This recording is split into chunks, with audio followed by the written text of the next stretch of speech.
Je bénirai l'Éternel en tout temps.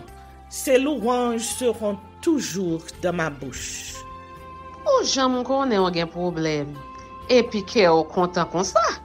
Ah, m'pas caché Dieu. Depuis m'commence li Bible moi chaque jour, m'senti charge problème moi yo sorti sous dôme. Si c'est comme ça, moi pour aller couvrir acheter un Bible. Dégagez au marché. Mais en attendant, ou qu'attendez radio télévision d'espoir? Radio Vision d'Espoir. Oh, moi t'attendais une annonce comme ça, oui. Mais qui ça a te dit? Lecture de la Bible en un an. Une émission qui vous accompagne à la découverte des trésors cachés de la parole de Dieu sur Radio Télévision d'Espoir. Chaque jour de 11h à 11h30 du matin, excepté mercredi 5h30, 6h de l'après-midi, samedi 7h30, 8h du matin, avec les sœurs Chantal Saint-Hubert, Claude Louis Orisma et votre servante Maudeline Maurice Hilaire.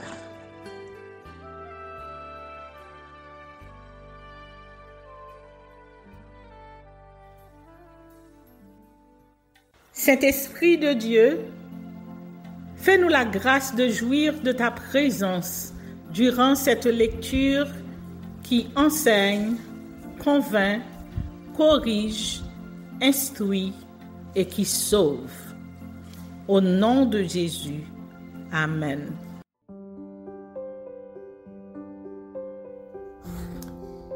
Introduction au second livre des rois. Le deuxième livre des rois fait suite au premier. Il raconte la vie des monarques des royaumes de Juda et d'Israël. En effet, le bonheur et le malheur du peuple est tributaire de la relation qu'entretient chaque monarque avec le Dieu de ses pères et les dieux étrangers. Les chapitres 1 à 17 évoquent des faits historiques qui vont de la période de Josaphat, roi de Juda, et de la mort d'Akazia, roi d'Israël, jusqu'à la destruction du royaume d'Israël. Chaque règne est influencé soit par le ministère prophétique, soit par le sacerdoce. Le prophète Élie termine son ministère sous le roi Akazia et est enlevé au ciel après avoir laissé son manteau à Élisée. Ayant reçu une double portion spirituelle, ayant reçu une double onction spirituelle, après plusieurs miracles dans le royaume du Nord, Élisée mourut paisiblement. Entre-temps, un certain Jéhu tua les rois d'Israël et de Juda et inaugura l'ère des assassinats politiques. Une reine, Athalie, usurpa le pouvoir et fut exécutée sans pitié. Osée, le dernier roi d'Israël, vit sa capitale, Samarie, assiégée par Salmanasar, et un autre roi assyrien assiégea Jérusalem. Mais son armée fut détruite et Jérusalem sauvée.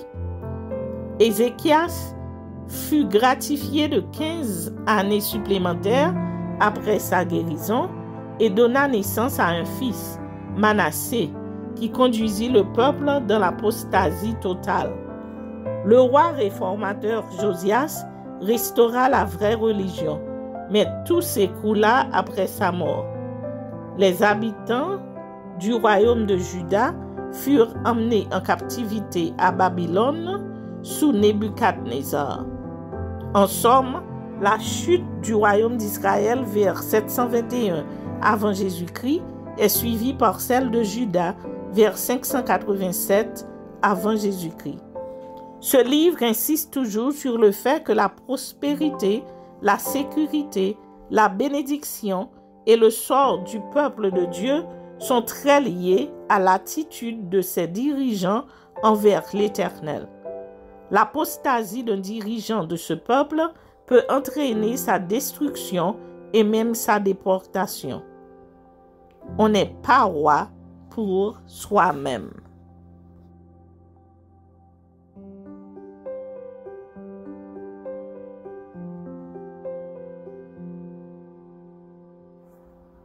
Deux Rois, chapitre 1er. Suite des rois de Juda et des rois d'Israël, depuis Josaphat et la mort d'Akab jusqu'à la destruction du royaume d'Israël. Maladie d'Akazia, roi d'Israël, intervention d'Élie, mort d'Akazia. Moab se révolta contre Israël après la mort d'Akab. Or, Akazia tomba par le treillis de sa chambre haute à Samarie, et il en fut malade. Il fit partir des messagers et leur dit, « Allez, consultez Baal-Zébob, dieu d'Écron, pour savoir si je guérirai de cette maladie. » Mais l'ange de l'Éternel dit à Élie, le Tishbite, « Lève-toi, monte à la rencontre des messagers du roi de Samarie, et dis-leur, est-ce parce qu'il n'y a point de Dieu en Israël que vous allez consulter Baal-Zébub, dieu d'Écron? C'est pourquoi ainsi parle l'Éternel. Tu ne descendras pas du lit sur lequel tu es monté, car tu mourras. » Et Élie s'en alla. Les messagers retournèrent auprès d'Akazia et il leur dit, « Pourquoi revenez-vous? » Ils lui répondirent, « Un homme est monté à notre rencontre et nous a dit, « Allez, retournez vers le roi qui vous a envoyé et dites-lui, « Ainsi parle l'Éternel. Est-ce parce qu'il n'y a point de Dieu en Israël que tu envoies consulter Baal-Zébub, dieu d'Écron? C'est pourquoi tu ne descendras pas du lit sur lequel tu es monté, car tu mourras. » Akazia leur dit, « Quel air avait l'homme qui est monté à votre rencontre, et qui vous a dit ces paroles? » Ils lui répondirent, « C'était un homme vêtu de poils et ayant une ceinture de cuir autour des reins. » Et Akazia dit, « C'est Élie, le Tishbite. » Il envoya vers lui un chef de 50 avec ses 50 hommes. Ce chef monta auprès d'Élie, qui était assis sur le sommet de la montagne. Et il lui dit, « Homme de Dieu, le roi dit, descends. » Élie répondit au chef de 50, « Si je suis un homme de Dieu, que le feu descende du ciel et te consume. » 3 étaient 50 hommes. Et le feu descendit du ciel et le consuma, lui et ses 50 hommes. Akazia envoya de nouveau vers lui un autre chef de 50, avec ses 50 hommes. Ce chef prit la parole et dit à Élie, « Homme de Dieu, ainsi a dit le roi, hâte-toi de descendre. » Élie leur répondit, « Si je suis un homme de Dieu, que le feu descende du ciel et te consume. » 3 étaient 50 hommes. Et le feu de Dieu descendit du ciel et le consuma, lui et ses 50 hommes. Akazia envoya de nouveau un troisième chef de 50, avec ses 50 hommes. Ce troisième chef de 50 monta, et à son arrivée, il fléchit les genoux devant Élie et lui dit en suppliant, « Homme de Dieu, que ma vie, je te prie, et que la vie de ces 50 hommes, tes serviteurs, soit précieuse à tes yeux. Voici, le feu est descendu du ciel et a consumé les 2 premiers chefs de 50 et leurs 50 hommes. Mais maintenant que ma vie soit précieuse à tes yeux. » L'ange de l'Éternel dit à Élie, « Descends avec lui, n'aie aucune crainte de lui. » Élie se leva et descendit avec lui vers le roi. Il lui dit, « Ainsi parle l'Éternel, parce que tu as envoyé des messagers pour consulter Baal-Zébub, dieu d'Écron, comme s'il n'y avait en Israël point de Dieu dont on puisse consulter la parole, tu ne descendras pas du lit sur lequel tu es monté, car tu mourras. » Akazia mourut, selon la parole de l'Éternel prononcée par Élie, et Joram régna à sa place. La seconde année de Joram, fils de Josaphat, roi de Juda, car il n'avait point de fils. Le reste des actions d'Akazia et ce qu'il a fait, cela N'est-il pas écrit dans le livre des Chroniques des rois d'Israël?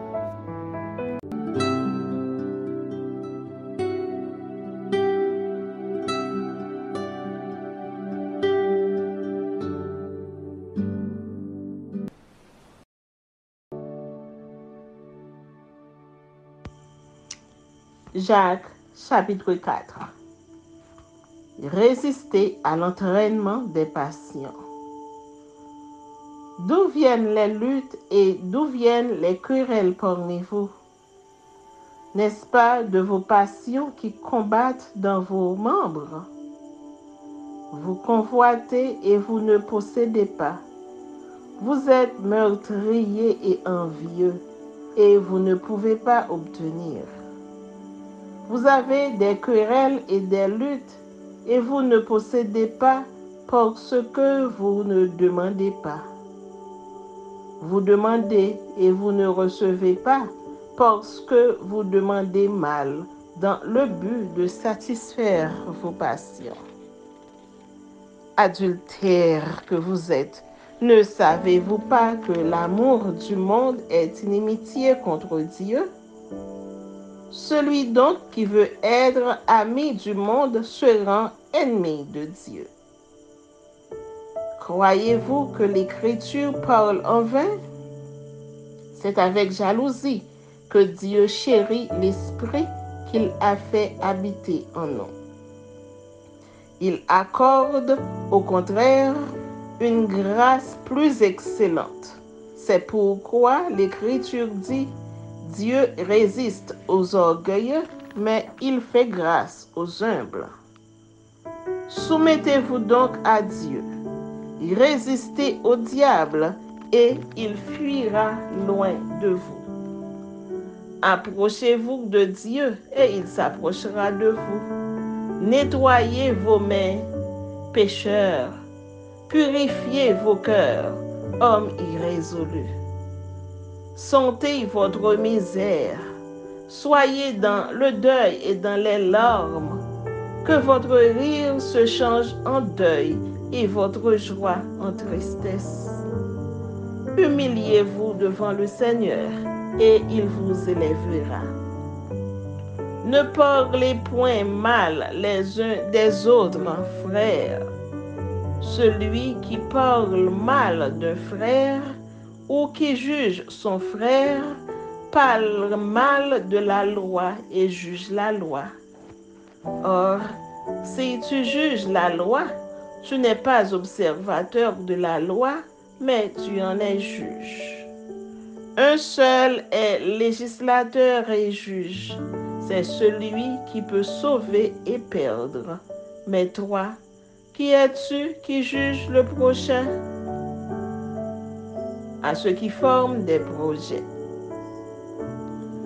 À vous maintenant qui dites, aujourd'hui ou demain, nous irons dans telle ville, nous y passerons une année, nous trafiquerons et nous gagnerons. Vous qui ne savez pas ce qui arrivera demain, car qu'est-ce que votre vie? Vous êtes une vapeur qui paraît pour un peu de temps et qui ensuite disparaît. Vous devriez dire au contraire, si Dieu le veut, nous vivrons et nous ferons ceci ou cela. Mais maintenant, vous vous glorifiez dans vos pensées orgueilleuses. C'est chose mauvaise que de se glorifier de la sorte. Celui donc qui sait faire ce qui est bien et qui ne le fait pas commet un péché.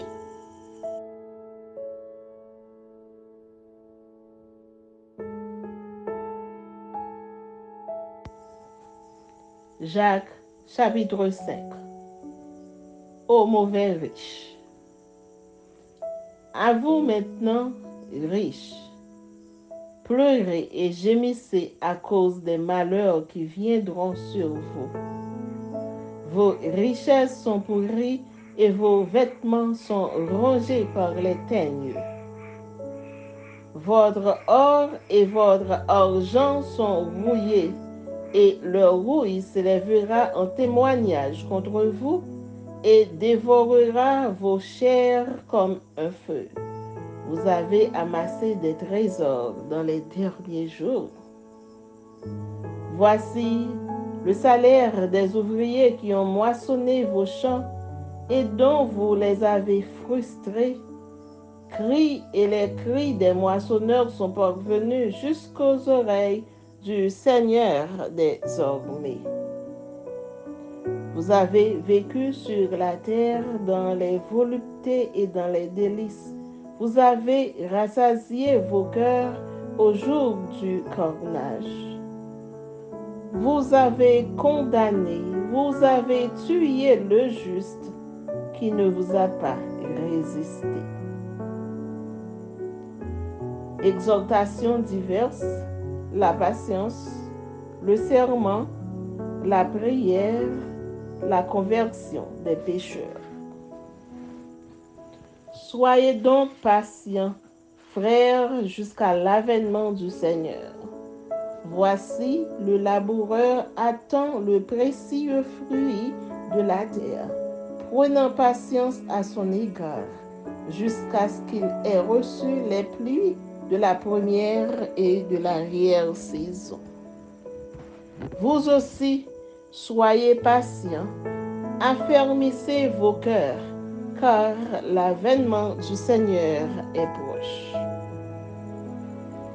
Ne vous plaignez pas les uns des autres, frères, afin que vous ne soyez pas jugés.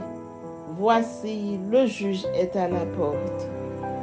Prenez, mes frères, pour modèle de souffrance et de patience, les prophètes qui ont parlé au nom du Seigneur. Voici, nous disons bienheureux ceux qui ont souffert patiemment. Vous avez entendu parler de la patience de Job, et vous avez vu la fin que le Seigneur lui accorda, car le Seigneur est plein de miséricorde et de compassion. Avant toute chose, mes frères, ne jurez ni par le ciel, ni par la terre, ni par aucun autre serment, mais que votre oui soit oui, et que votre non soit non, afin que vous ne tombiez pas sous le jugement. Quelqu'un parmi vous est-il dans la souffrance? Qu'il prie. Quelqu'un est-il dans la joie? Qu'il chante des cantiques. Quelqu'un parmi vous est-il malade? Qu'il appelle les anciens de l'Église et que les anciens prient pour lui en loignant d'huile au nom du Seigneur. La prière de la foi sauvera le malade et le Seigneur le relèvera. Et s'il a commis des péchés, il lui sera pardonné. Confessez donc vos péchés les uns aux autres et priez les uns pour les autres afin que vous soyez guéris. La prière fervente du juste a une grande efficace. Élie était un homme de la même nature que nous. Il pria avec instance pour qu'il ne plût point, et il ne tomba point de pluie sur la terre pendant 3 ans et 6 mois. Puis il pria de nouveau, et le ciel donna de la pluie, et la terre produira son fruit. Mes frères, si quelqu'un parmi vous s'est égaré loin de la vérité, et qu'un autre l'y ramène, qu'il sache que celui qui ramènera un pécheur de la voie où il s'était égaré sauvera une âme de la mort et couvrira une multitude de péchés.